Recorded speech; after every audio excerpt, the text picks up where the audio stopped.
भगवान शिव के लिए लंका बनाई गई थी।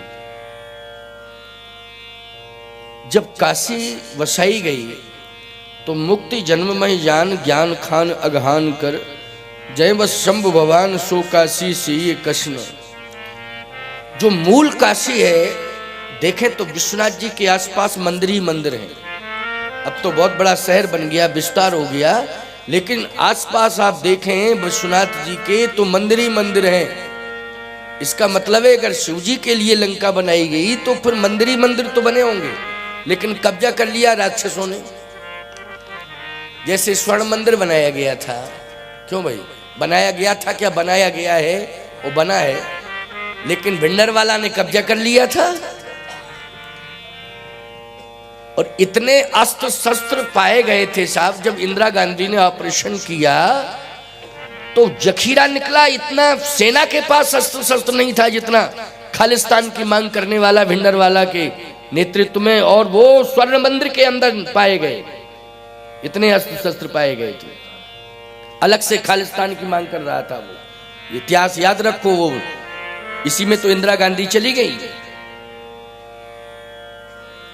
खालिस्तान की मांग कर रहा था कि मुझे खालिस्तान चाहिए।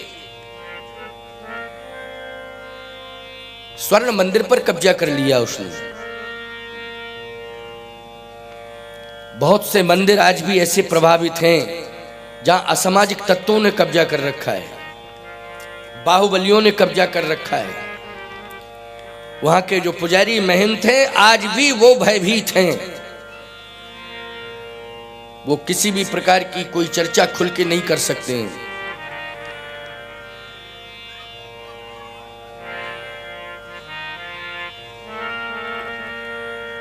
बच्चों को थोड़ा संभालो।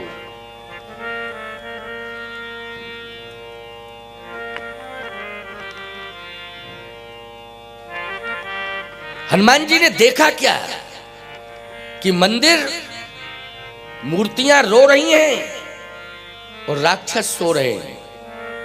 मूर्तियां रो रही हैं और राक्षस सो रहे हैं। ये कंडीशन थी, हनुमान जी ने जाके देखा है। मंदिर तो थे लेकिन कब्जा किसका था? राक्षसों का कब्जा था। मूर्तियां रो रही थीं, कौन पूछता मूर्तियों को? और राक्षस मदिरा में उन्मत्त होकर के सो रहे थे। हनुमान जी ने कहा वास्तव में लंका के बारे में सुना था, लेकिन आज मैंने देखा है अपनी आंखों से कि देखो क्या विडंबना है। मूर्तियां रो रही हैं और यहां ये राक्षस सो रहे हैं, और वो भी मदिरा में उन्मत्त होकर। लेकिन हनुमान इंतजाम तो करेगा, तू इन सब का इंतजाम करेगा, लेकिन अभी नहीं, क्योंकि सोए हुए पर वार नहीं करना चाहिए। धर्म कहता है, क्या धर्म कहता है? सोए हुए पर वार नहीं करना चाहिए, शत्रु ही क्यों ना हो। अगर वो सो रहा है तो उस पर वार नहीं करना चाहिए। यही नीति राम की है, वो यही नीति हनुमान की है, यही नीति सनातन धर्म की है। इसलिए सब सो रहे हैं, सोए हुए पर वार नहीं करना चाहिए। रावण के यहां भी रावण भी सो रहा था। जो विशेष शिवालय बना था शिव जी के लिए, उसमें तो रावण का ही मेन कब्जा था। अति विचित्र कही जात सो नहीं, उसका तो वर्णन नहीं किया जा सकता है। कितना सुंदर भवन था वो, कितना सुंदर मंदिर था। शयन किए देखा कपते ही मंदिर मौन दीख बेदे ही। मंदोदरी सो रही है, रावण सो रहा है। हनुमान जी ने कहा कि मेरी माँ रो रही होगी कहीं बैठी बैठी, उसे कहाँ नींद आएगी, और वो भवन में कहाँ रहेगी? वो नहीं रह सकती भवन में। जब अयोध्या का भवन छोड़ दिया तो इन भवनों में रहेगी मेरी माँ? नहीं। रावण कितना ही प्रयास क्यों न करे, प्राण दे सकती है, लेकिन ऐसे भवनों को वो स्वीकार नहीं कर सकती है। वो तो बैठी बैठी कहीं रो रही होगी, वृक्षों के नीचे बैठी बैठी रो रही होगी मेरी माँ। ये तो रावण की पत्नी है, परम सुंदरी नारी ललामा, मैं तनया मंदोदरी नामा। ये मंदोदरी होगी। हनुमान जी चल दिए, देखा भवन एक पुण्य दीख सुहावा, बड़ा सुंदर भवन बना है।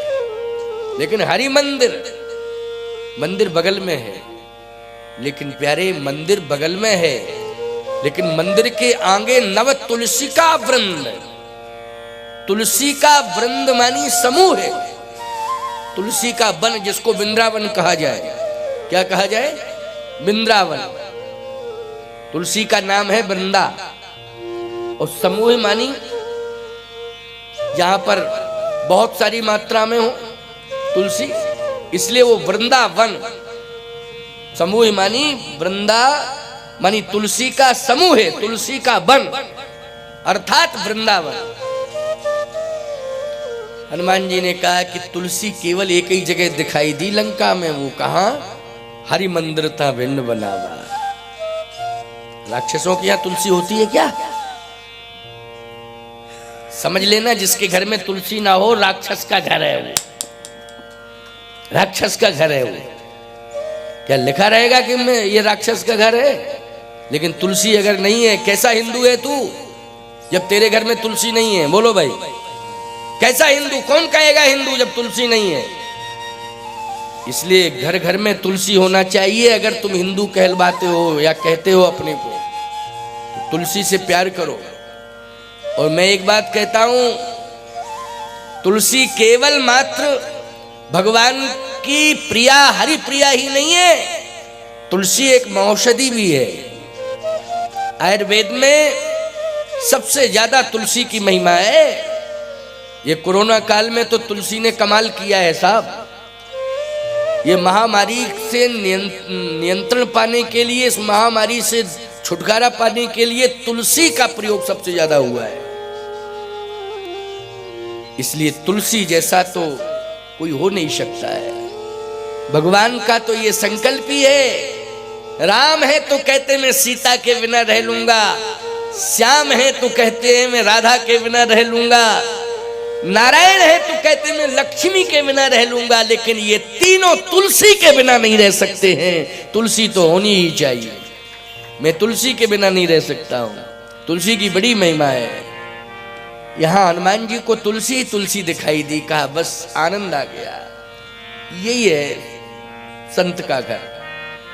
जिसके घर में तुलसी होती है वो भेष से संत ना हो, लेकिन उद्देश्य से संत होता है, विचारों से संत होता है। जिसके घर में तुलसी होती है। छत्तीसगढ़ में तो तुलसी घर घर में है। ऐसा कोई घर ही नहीं होगा जिसमें तुलसी ना हो, चाहे छोटे रूप में हो, लेकिन है तुलसी। और तुलसी का प्रसाद अति महत्वपूर्ण होता है। ये लड्डू पेड़ा ये दुनिया का वो तो ठीक है सब जो है, उसमें भी तुलसी नहीं डालोगे तो कोई मतलब का नहीं वो प्रसाद। क्यों भाई? तुलसी डालोगे तभी वो प्रसाद बनेगा। चाहे मालपुआ हो, चाहे लड्डू हो, चाहे पेड़ा हो, चाहे जो भी मिष्ठान हो, उसमें तुलसी दल डालोगे तभी वो प्रसाद बनेगा। वरना तुलसी का पत्ता ही महाप्रसाद है। सबसे बड़ा प्रसाद वही है, उससे बड़ा प्रसाद कोई दूसरा होता ही नहीं। और छत्तीसगढ़ की धन है वो छत्तीसगढ़, जिसमें तुलसी के प्रसाद को महत्व देते हैं लोग। कहते हैं बस एक पत्ता तुलसी का मिल जाए बस पर्याप्त है। सबसे ज्यादा जिज्ञासा मैंने तुलसी के प्रति छत्तीसगढ़ राज्य में देखी है। कोई भी धार्मिक आयोजन होता है तो सबसे पहले तुलसी मांगते हैं लोग। क्या कहते हैं? तुलसी। ये बहुत अच्छी परंपरा है। लंका में केवल एक जगह तुलसी मिली, विभीषण जी के यहाँ। रामायुधयंकित ग्रहे शोभा बरन न जाए, लव तुलसी का वृंद देख हरस कपीड़ाए। प्रसन्न हो गए हनुमान जी। नव तुलसी का वृंद यही सनहट करी हो पहचान, यही सनहट करी हो पहचान, साधुत हो इन कारज हानि, साधुत हो इन कारज हानि, यही सनहट करी हो पहचानी, यही सनहट करी हो पहचानी।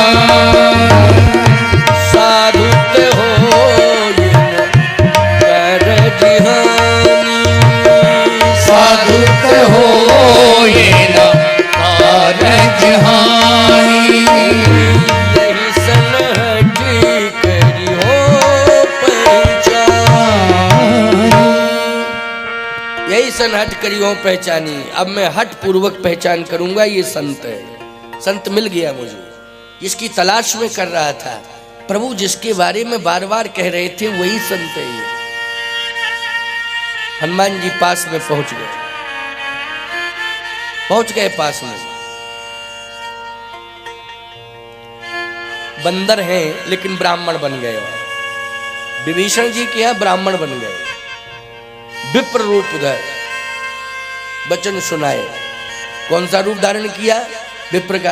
अच्छा, एक बात समझ में नहीं आ रही, विप्र बन गए। विप्र से तो राक्षसों की बहुत बड़ी दुश्मनी। गौ ब्राह्मण जहां जहां देश धैन दुज पावे, नगर गांवपुर आग लगावे, ये लंकई वाले तो करते थे। तो वहां तो ब्राह्मण बनने में खतरा है। क्यों भाई, खतरा है कि नहीं? क्योंकि जहां जहां देश धैन दुज पावे, गौ और ब्राह्मण कि तो वो सबसे बड़े शत्रु है। गौशालाएं देखें तो आग लगा दें, ब्राह्मण मिल जाए तो फिर दुर्दशा कर दें उसकी। लेकिन हनुमान जी तो लंका में क्या बन गए? विप्र। विभीषण के यहां विप्र बने। वैसे तो लंका में जो निरीक्षण किया हनुमान जी ने, सर्वे किया, मशक समान रूप कपि धरी। मशक समान यानी सूक्ष्मात सूक्ष्म रूप। मशक का अर्थ लोग पता नहीं क्या मच्छर बिल्ली क्या क्या करने लगते हैं। अरे फालतू की बात मत किया करो जी। सूक्ष्मात सूक्ष्म, बिल्कुल छोटा सा रूप धारण किया। हनुमान जी मच्छर बिल्ली बनेंगे? तुम शेर बनते हो, हनुमान जी मच्छर बिल्ली बने हैं? हनुमान जी तो हनुमान जी है, लेकिन सूक्ष्मात सूक्ष्म मशक समान रूप कपि धरी। लंका चले उस सुमिर नरहरि। बिल्कुल छोटा रूप बना करके हनुमान जी ने सर्वे किया लंका का। लेकिन विभीषण जी के यहां विप्र रूप धर, ब्राह्मण का रूप धारण करके बिल्कुल समीप में पहुंचे। रात्रि का समय है। पहली बात तो यह है कि बंदर से भय भी होता है, बंदर से। और बताएं आपको, सबसे ज्यादा बंदर साधु को और भक्त को, ब्राह्मण को परेशान करते हैं। क्यों? खाने पीने का इंतजाम उन्हीं के पास होता है। क्यों होता है ना? बंदर का जो खाने पीने का इंतजाम है वो 3 के पास होता है। साधु प्रसाद प्रसाद रखे रहता है नहीं? भक्त होगा तो वो प्रसाद रखे होगा। क्यों भाई, रखे होगा कि नहीं रखे होगा? है संत भक्त, इनके पास कुछ ना कुछ खाने पीने का इंतजाम रहता है। अच्छा, साथ भी लेके चलते हैं साधु और ब्राह्मण। जो अग्निहोत्री ब्राह्मण होगा वो किसी का जल भी नहीं पीता है साहब। किसी होटल फाटल पर या किसी अपरिचित व्यक्ति के हाथ का बना हुआ भोजन नहीं लेता है वो। साधु भी बहुत नियम से चलते हैं, बिना सोचे समझे किसी का ग्रहण नहीं करते हैं, अपना खुद लेके चलते हैं। वो बंदरों को ये पता है कि इनके पास कुछ ना कुछ होगा। साधु के पास और ब्राह्मण के पास, बंदरों को पता है कि इनके पास कुछ ना कुछ जरूर होगा। और ज्यादातर घेर लेंगे उनको, ब्राह्मणों को और साधुओं को। डर भी लगता है, बहुत डर लगा। हमारे चित्रकूट में तो इतने बंदर हैं, इतने बंदर हैं कि उन्हीं को भगाते रहते हैं दिन भर हम लोग। हाँ, हम लोग दिन भर जो है, कभी कभी तो भगवान की भोग की थाली जाती है साफ, तो पहले बंदरों का ही भोग लग जाता है। बाद में भगवान के क्यों निगाह रखे रहते हैं। और जरा सी असावधानी हुई तो झपट्टा मारा उन्होंने। प्रसाद ठाकुर जी का सब नीचे और ले ला के चलो भाई, कोई बात नहीं है। भगवान की यही इच्छा थी। दोबारा थाल फिर बनाया जाता, सजाया जाता, तब ठाकुर जी के यहाँ प्रसाद पहुँचता है। अब तो कुछ इंतजाम ऐसे कर दिए हैं कि भंडार और भगवान के गर्भगृह के बीच में कुछ ऐसी तार फैंसी टाइप का बना दिया कि कहीं आक्रमण साइड से ना हो, वो व्यवस्था की गई। लेकिन पहले हमने खुद अपनी आंख से देखा कि बंदर झपट्टा मार देते थे। तो प्यारे, बंदर से भय भी लगता है, कहीं विभीषण जी डर न जाए। रात्रि का समय है, लंका में कोई बंदर नहीं। राम जी के साथ बंदर गए तब लंका में बंदर ही बंदर दिखाई दिए। इसके पहले लंका में कोई बंदर नहीं। राम जी के साथ गए बंदर, और पहले तो हनुमान जी गए। सबसे पहले हनुमान जी गए। हनुमान जी के पहले कोई